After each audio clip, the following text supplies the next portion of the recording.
You don't need planning permission for a HMO, or do you? Well, the answer is not quite that clear-cut.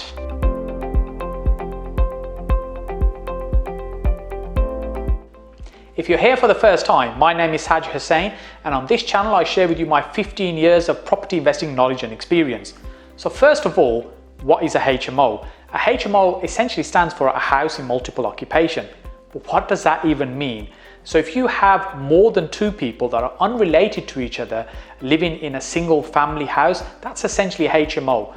But technically, for it to be correct, it's people living together that are unrelated to each other that are also sharing some facilities. For example, they might be sharing a kitchen, they might be sharing bathrooms. That's essentially what a HMO is. So for example, students living together is a typical example of a HMO, and there are many different types. So when it comes to planning, generally, there's a huge amount of confusion with planning and licensing, which it is that's relevant. Well, in fact, they're both relevant. In this video, I'm going to focus on planning and the relevance of planning when it comes to HMOs and what you need to be aware of. With licensing, I have a separate video that I've already done. And if you want to learn more about that, I'll put a link up here to that. So make sure you have a look at that to learn more about licensing, because there's three different types. You've got mandatory licensing, selective licensing, and additional licensing as well. So make sure you check out that video. So back to planning.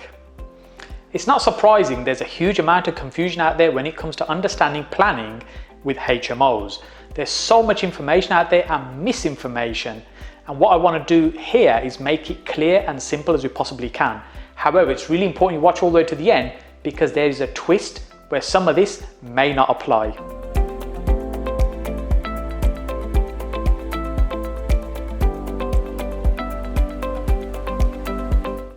When it comes to planning and licensing, I probably get asked this question maybe once or twice a week from people messaging me, trying to understand which is going to be the right route for them.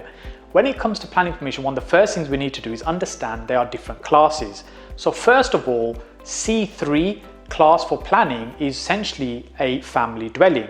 What does that mean? Or a dwelling house? It's an ordinary family house. It's a home for a family, a single family unit. That may be 5 people, 6 people, 12 people, but still a family. Essentially, they're all related.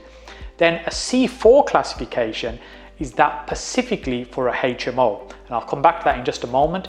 And then we have a Sui Generis classification, which again is a different classification that a HMO might fall into.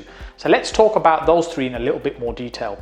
First of all, C3, the family house, we can have up to 4 people that are unrelated to each other in a house of this type. So essentially we can operate a HMO for 4 people under the normal C3 family house. That doesn't require any planning permission. Some people refer to these type of HMOs as minimos, having up to 4 people. Now, if you do have a minimo, you won't require planning permission to operate it in that way.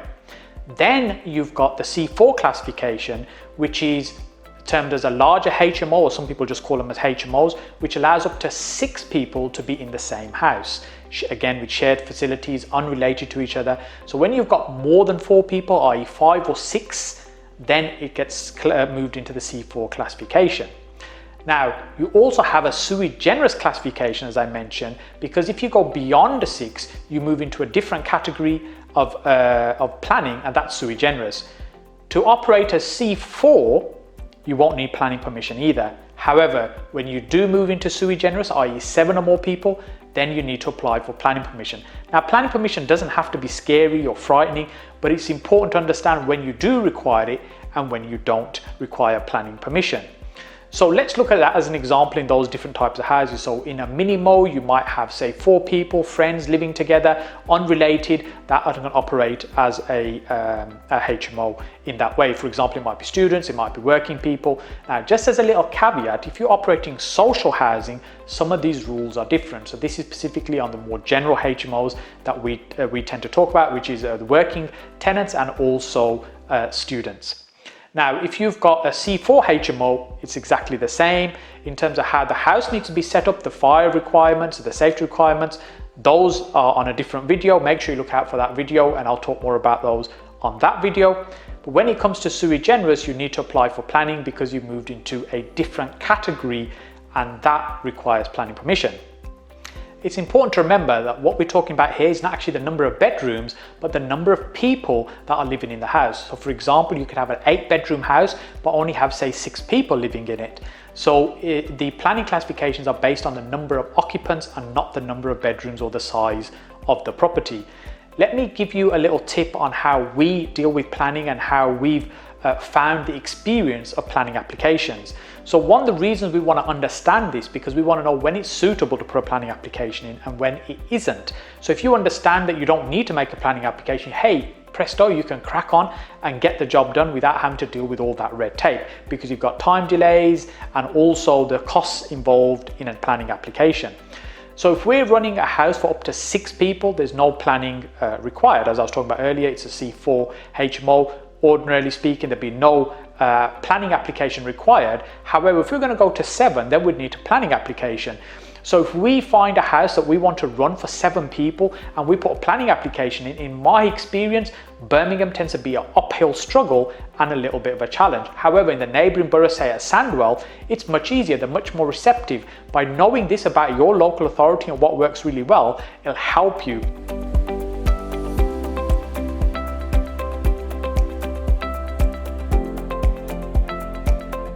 The way we find that works really well is we create the house for 7 people, however we operate it for 6, so we don't need planning permission. Once it's up and running, then we make an application to change the house from 6 people to 7, and that tends to be a much more smoother process, because if we submit an application for 7, generally speaking, nobody wants a 7-person HMO next to where they're living, so everybody's up in arms. However, they can't stop you from running it as a 6.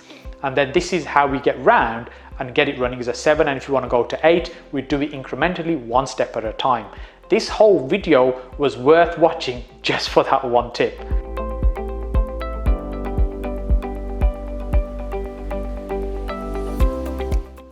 Let's now talk about something that adds a twist to what we were talking about so far and literally throws everything out the window that I've just explained to you. And that's Article 4, or an Article 4 direction that's been implemented in a certain local authority.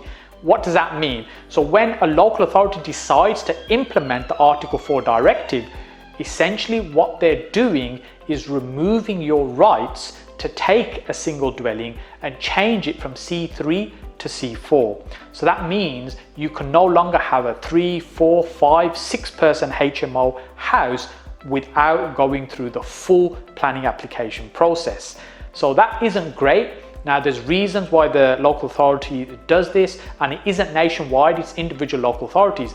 Birmingham, in fact, has just introduced this year. So now some of the things I was talking about earlier on are different going forward. Now we have to make an application for a HMO property, whereas we didn't need to in the past. So it's really important to identify whether your area has the Article 4 directive, because it completely changes what we're talking about.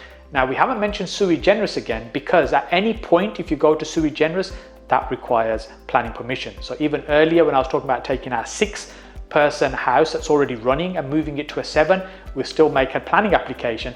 But because it's a smaller increment, it generally tends to go through easier. Look, I hope you're finding this useful. If you are, make sure you hit that like button. And of course, don't forget to subscribe, because you are then in for a treat of 3 of these videos a week.